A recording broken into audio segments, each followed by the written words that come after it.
me now also Simon Fraser, former head of the British Foreign Office, now managing partner of Flint Global. He joins me from London. Simon, when I heard this morning, my heart sank. I thought, you know, it's going to be difficult to get a or if virtually impossible to get a trade deal. Why is the British government rocking the boat with this, seemingly unnecessarily?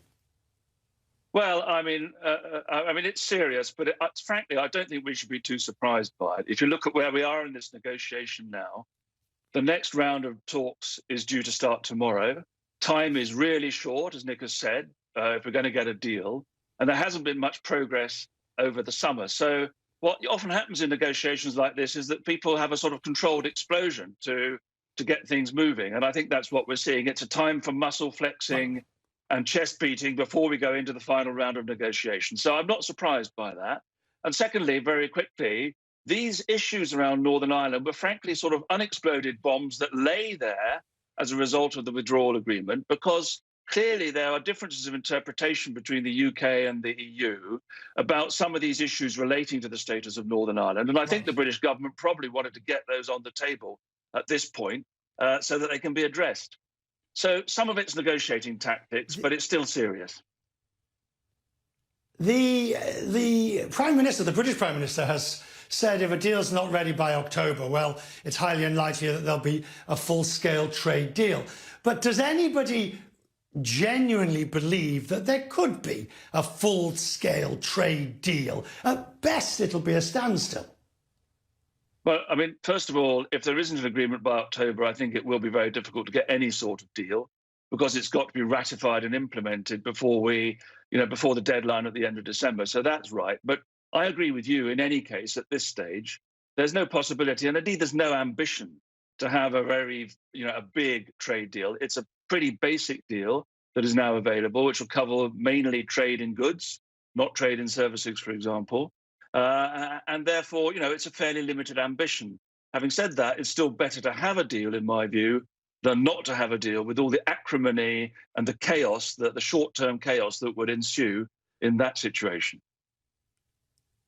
Is it your understanding that the UK is better prepared to leave the transitional period with no deal, i.e. go to WTO terms with all the lines and queues that there'll be at Dover? Or has COVID pretty much scuppered any ability to put themselves on the front foot? Well, I think we're probably better prepared because, let's face it, we've had several practice runs because we've been up and down this hill a few times, and there's been more time to prepare for no deal. Right. So in that sense, logistically, they're better prepared. But the economic situation and the overall circumstances are much worse as a result of COVID. We have an economic recession, and therefore adding to that by having a gratuitous no deal, when frankly I believe a deal can be achieved, in my view, would be a very bad outcome.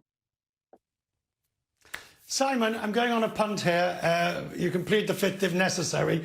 I'm just wanting to know, what are people like you, the foreign policy experts, not in the United States, what are you thinking as you look at the US election at this point? Not so much who's going to win, but what are your gut feelings on how this is playing out?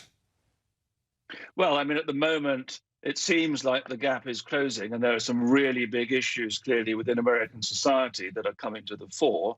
From the British perspective, I think we need to think about how we prepare ourselves to work with whichever administration emerges at the end of this election. Now, the British government has Boris Johnson has a good relationship with Donald Trump. How would we use that relationship?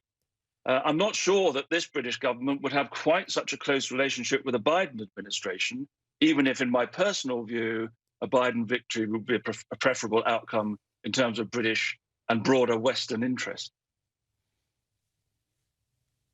Simon, it is good to talk to you. We will talk again on Brexit, on Biden, Trump, whole variety of things. Plenty of things to keep you busy on, sir. I appreciate your time this Monday evening. Thank you, sir.